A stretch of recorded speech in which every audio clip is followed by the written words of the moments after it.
Let's go over how to make your very own sourdough starter. This is at the heart of your sourdough process. If this isn't working well, then you're just not going to have sourdough. At its core, it's just flour and water, fermented for up to a week or 2 weeks, discarding here and there, using at the right ratios, and then you'll be able to use it to leaven your bread. This would be the exact same process like you're using commercial yeast, just much slower natural fermentation. Gluten's broken down during the fermentation process. A lot more complex flavor compounds are created, and you can use it to make all kinds of things. It's not just a thick, hearty crust, airy interior sourdough loaf. This whole montage was everything I've made the past year or so with this. This process is going to take 1 to 2 weeks on a typical basis. I'm using dark rye as a base flour. You can get away using bread flour, but the more whole wheat you're using, the more amount of wild yeast is contained in the germ and bran that's still left over in the flour. Dark rye is really great for the fermentation process. There's a lot of enzyme in there that really boosts fermentation. You can get away with just using whole wheat flour if you want to. That works just as well.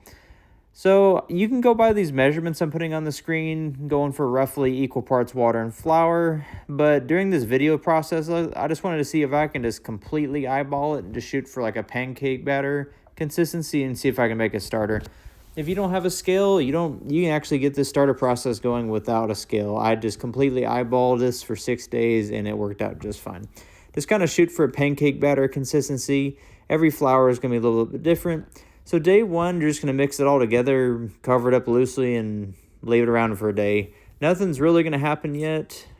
You're just going to feed this same ratio day number 2. Just shoot for a pancake batter consistency and just kind of roughly add it just as much as you had the first day if you're not using by a scale. Mix it all together and leave it on your counter. 12 hours later, I had a false rise. This is more or less like bacterial fight club. There's a lot of random bacteria and mold and other things in the environment trying to get at the starches in the flour.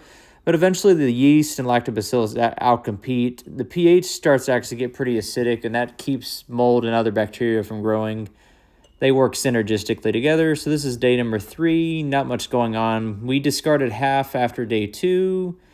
Going into day 4, we actually had a good rise and fall. You can see the line, it fell all the way down. It kind of hit its peak and then fell down and ran out of food in the flour. So then you're going to just feed the same amount. Then we're just let it sit on the counter again. You should start to see a little more consistent rise and fall. I usually shoot for 3 to 4 days of consistent rising and falling and a very pleasant smell. If it's smelling very funky or very acetone smelling, then continue on this process.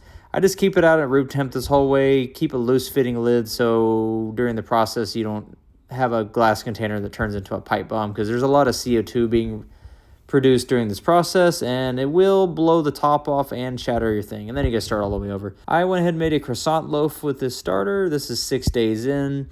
I have other recipes on my YouTube, so I'm not going to break down into the whole mixing and stretch and fold process, but this is going to be the end result after a long cold ferment. Hope you can make your own sourdough starter. Start making bread like this. Have a good one. We'll see you next time.